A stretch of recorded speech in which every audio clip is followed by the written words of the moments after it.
Good evening. Thank you for joining me. What night is it? It's Thursday night. Getting kind of a mid-range start to the night, or excuse me, to the reading tonight. Looking forward to it.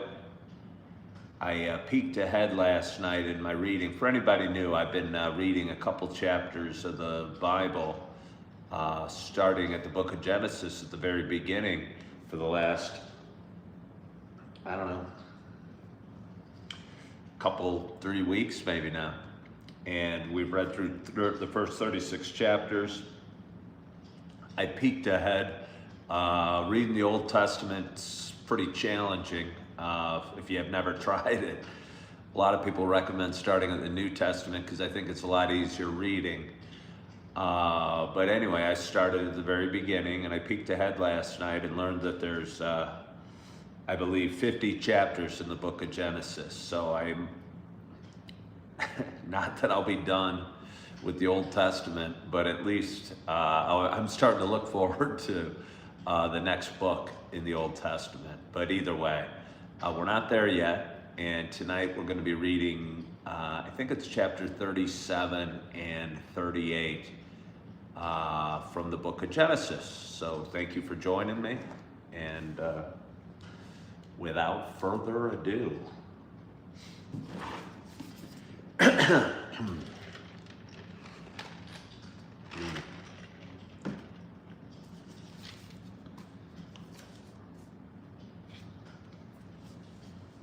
Chapter 37, Joseph's Dreams.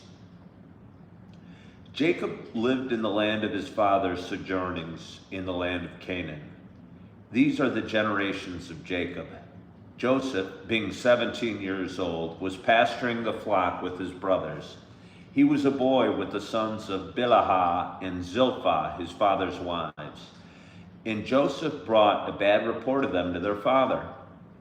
Now Israel loved Joseph more than any other of his sons, because he was the son of his old age, and he made him a robe of many colors.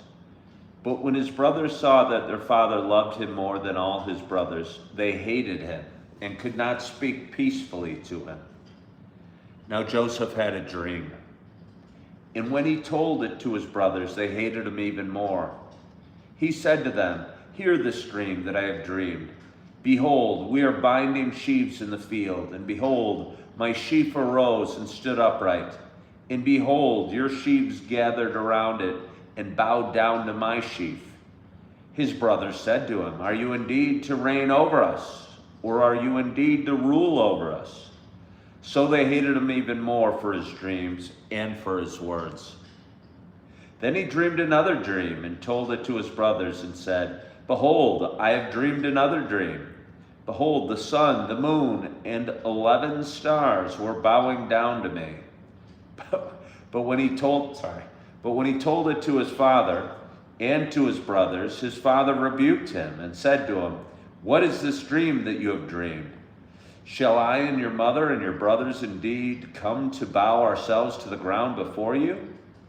And his brothers were jealous of him. But his father kept the saying in mind. Joseph is sold by his brothers. Now his brothers went to pasture their father's flock near Shechem. And Israel said to Joseph, "Are you not your brothers pasturing the flock at Shechem? Come, I will send you to them." And he said to him, "Here I am." So he said to him, "Go now, see if it is well with your brothers and with your flock, and bring me word." So he sent him from the valley of Hebron, and he came to Shechem.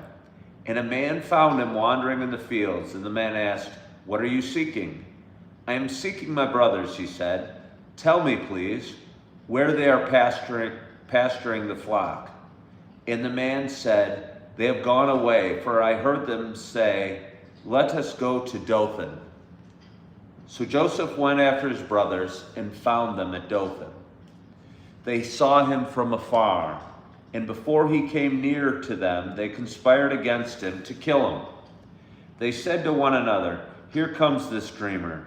Come now, let us kill him and throw him into one of the pits." Then we will say that a fierce animal has devoured him, and we will see what will become of his dreams. But when Reuben heard it, he rescued him out of their hands, saying, Let us not take his life. And Reuben said to them, Shed no blood. Throw him into this pit here in the wilderness, but do not lay a hand on him, that he might rescue him out of their hand to restore him to his father. So when Joseph came to his brothers, they stripped him of his robe, the robe of many colors that he wore, and they took him and threw him into a pit. The pit was empty. There was no water in it. Then they sat down to eat, and looking up, they saw a caravan of Ishmaelites coming from Gilead, with their camels bearing gum, balm, and myrrh on their way to carry it down to Egypt. Then Judah said to his brothers, What profit is it if we kill our brother and conceal his blood? Come, let us sell him to the Ishmaelites, and not let our hand be upon him, for he is our brother, our own flesh. And his brothers listened to him. Then Midianite traders passed by, and they drew Joseph up and lifted him out of the pit, and sold him to the Ishmaelites for 20 shekels of silver. They took Joseph to Egypt. When Reuben returned to the pit and saw that Joseph was not in the pit, he tore his clothes and returned to his brothers and said, The boy is gone, and I, where shall I go? Then they took Joseph's robe and slaughtered a goat and dipped the robe in blood. And they sent the robe of many colors and brought it to their father and said, This we have found. Please identify whether it is your son's robe or not. And he identified it and said, It is my son's robe. A fierce animal has devoured him. Joseph is without doubt torn to pieces.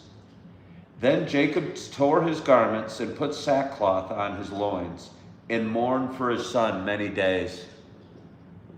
All his sons and all his daughters rose up to comfort him, but he refused to be comforted and said, No, as I shall go down to Sheol to my son mourning. Thus his father wept for him. Meanwhile, the Midianites had sold him in Egypt to Potiphar, an officer of Pharaoh, the captain of the guard. Chapter 38, Judah and Tamar. It happened at the time that Judah went down from his brothers and turned aside to certain Adullamite, whose name was Hira. There, Judah saw the daughter of a certain Canaanite, whose son was Shua. He took her and went into her, and she conceived and bore a son, and he called his name Er. She conceived again and bore a son, and she called his name Onan. Yet again she bore a son, and she called his name Shelah. Judah was in Shezeb when she bore him. And Judah took a wife for his firstborn, and her name was Tamar. But Er, Judah's firstborn, was wicked in the sight of the Lord, and the Lord put him to death. Then Judah said to Onan, Go into your brother's wife, and perform the duty to a brother-in-law to her, and raise up offspring for your brother. But Onan knew that the offspring would not be his. So whenever he went into his brother's wife, he would waste the semen on the ground, so as not to give offspring to his brother. And what he did was wicked in the sight of the Lord, and he put him to death also. Then Judah said to Tamar, his daughter-in-law, Remain a widow in your father's house, till Shelah my son grows up. For he feared that he would die like his brothers. So Tamar went in and remained in her father's house. In the course of time, the wife of Judah, Shua's daughter, died. When Judah was comforted, he went up to Timnah to his sheep shearers, and he and his friend Hira the Adullamite.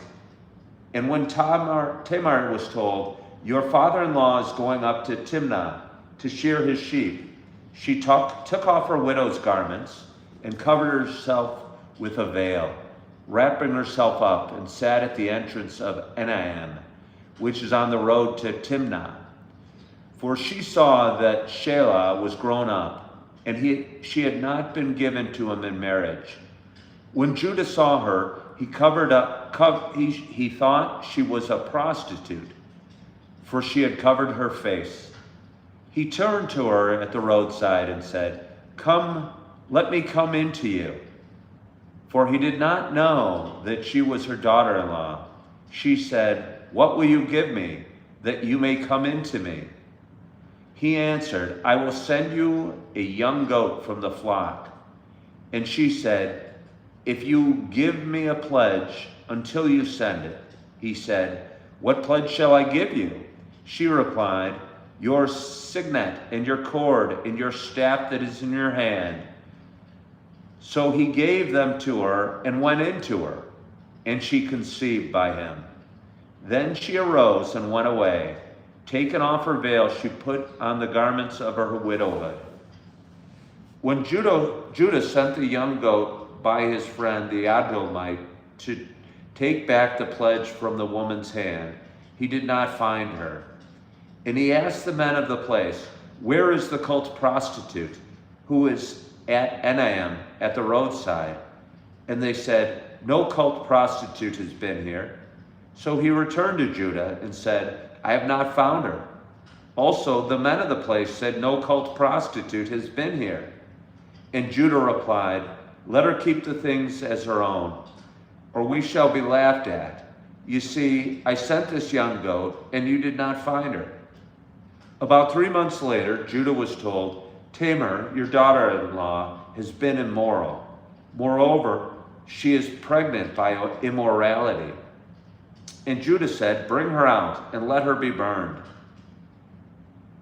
As she was being brought out, she sent word to her father-in-law, "By the man to whom these belong, I am pregnant." And she said, "Please identify who these are, the signer, or the signet, and the cord, and the staff." Then Judah identified them and said, "She is more righteous than I, since I did not give her to my son Shelah." And he did not know her again. When the time of her labor came, there were twins in her womb. And when she was in labor, one put out a hand, and the midwife took and tied a scarlet thread on his hand, saying, "This one came out first."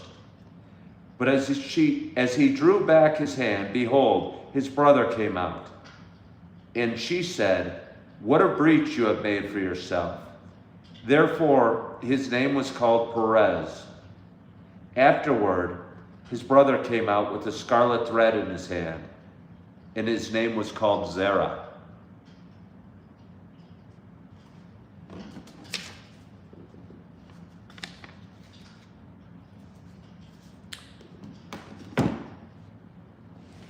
So again, that was chapter 37 and 38 from the book of Genesis. Challenging reading again, and amazing stories of, I don't know, honestly, sex and breeding. And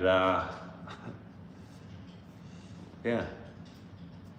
So I'm going to continue reading 2 chapters a night, and I want to thank you so much for joining me this evening. I hope you enjoyed tonight's reading. Hope you stay tuned for more. I appreciate you hopping on this evening. I hope your week's gone real well. Hope you're resting down for your night. You're going to get a great night's sleep tonight, and you have a wonderful day tomorrow. So I want to thank you again for joining. I hope you have a wonderful, wonderful evening. Hope you're feeling good, you're loving yourself, you are forgiving yourself. And as always, I hope to talk to you soon. Bye-bye.